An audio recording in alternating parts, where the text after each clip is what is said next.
Hello, my friends. I think this might be helpful. I was not planning on making a video at all, but after some consideration, I thought it would be helpful if I just go over compound inequalities and just some basic stuff about our inequalities from Unit 2. And I know our test is tomorrow, and I by no means believe everybody should be seeing this video, but I think it'll be helpful, especially for us who just want some extra time with it, or if we have to take a retake, this will be helpful to just have. So I want to talk about compound inequalities in its abundance, and then I just want to go over some quicker little things about inequalities. We know that for Unit 2 inequalities, the greater than symbol is when our alligator is moving this way. So x is greater than 2 is an open circle at 2 because it is not included, like how my equal signs would be included. This one doesn't have any equal signs.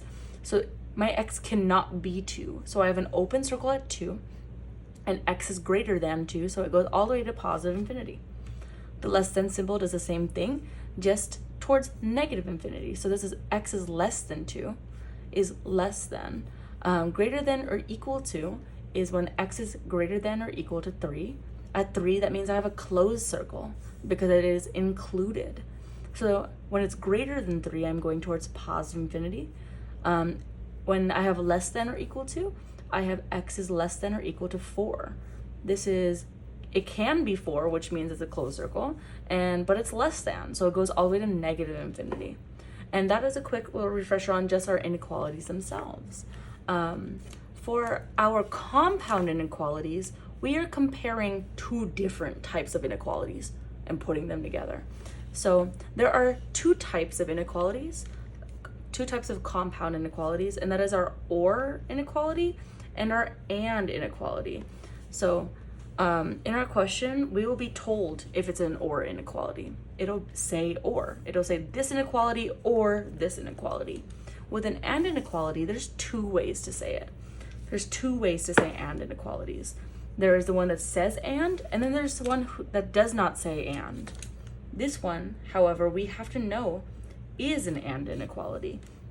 This is saying 2 is less than k plus 10 and k plus 10 is less than 19. But we'll get back to number 14 in a little while. If you have not noticed, these are from your study guide. So for number 13, we have an OR question, which means that I have to treat them separately. And for our OR question, we are getting what we usually get by itself. We are always trying to get our variable by itself. So I'm gonna add 9 on both sides to get v by itself. I must do the opposite of subtraction, so I did addition. So v is less than negative 5. Negative 14 plus 9 is negative 5.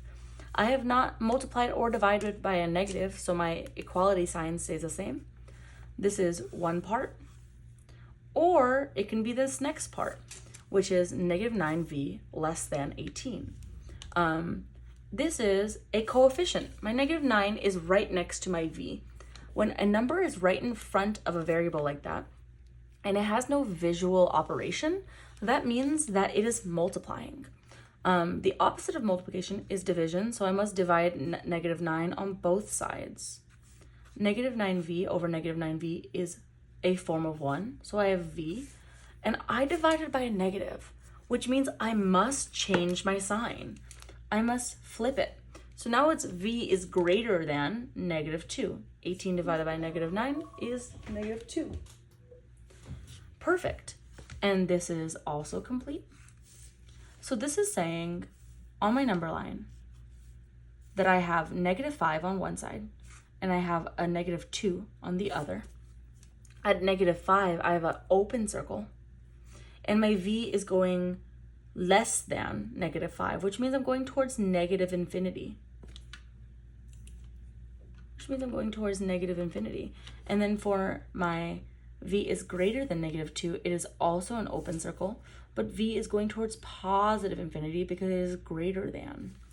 So that all being said, that's how you do an OR compound inequality. Let's go for our AND now. When our AND is like this, I already have two separate inequalities, which means I get to go ahead and just solve for r.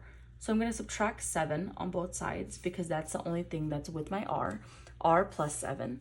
So I must subtract to get rid of it. This becomes 0, so I have r is less than 13 minus 7, which is 6. And then I have this inequality of r plus 2 is greater than negative 2. It's an addition, so I'm going to subtract on both sides to get rid of it. I have r is greater than negative 4. Again, I have not multiplied or divided by a negative on any side, so my inequality has not flipped at all. As just a little thing, on your test, I would love for you to write change when you do change the inequality, just as a showing to me that you realize that you've changed it.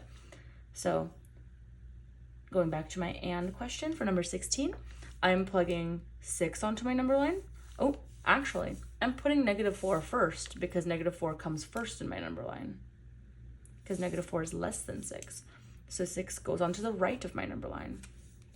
At r is less than 6, I have an open circle. Because it's an and function, I know that I'm going to be talking in between these. R is greater than negative 4, also open circle. It is between, r gets to be between negative 4 and 6. If I asked you to put together these inequalities into this kind of inequality, r would be in the middle. 6 is greater than r, so we know 6 is the biggest it can be. And negative 4 is the least it can be. So negative 4 is the least we can have for r. R is in between negative 4 and 6. When I am giving you an inequality that is already in and format this way, I am asking you first to separate them. They must be separated for us to solve for our k value here. So to separate them, we take the first part, which is 2 is less than k plus 10. And then we separate the second part, which is k plus 10 is less than 19. We just separate it at each of our inequalities. What's behind my inequality goes here, what's in front of my inequality goes here, and then for my second one, this comes first and then this comes last, and then I put them together. And then I separated them, sorry, not putting them together. But to get 10 away from my k, I subtract 10 on both sides. I have negative 8 is less than k. I have not multiplied or divided by a negative, so I keep my sign the same. I'm subtracting 10 on this side as well. I have k is less than 9 now. And on my number line, I will have negative 8 because that's the lowest number. And I will have 9 on the right-hand side because that's the highest number. And they are both open circles. And because it's an and function, I know I'm talking in between these numbers. I'm talking in between them. So between negative 8 and 9, my k value can be any of those numbers. It cannot be negative 8 and it cannot be positive 9, but it can be between them. If you wanted to put these together back into one of these equations where they're in the same inequality, my k would be in the middle. My negative 8 is the lowest number it can be, so it'll be the first thing I see on my inequality. And then the highest number it can be is 9. So negative 8 is less than k, and k is less than 9. Perfect. We're done. We did so good. If you have any more questions about this, please let me know. We will be going over everything before every exam, like always. And if you have any questions, I'm around. Have a great day. Bye.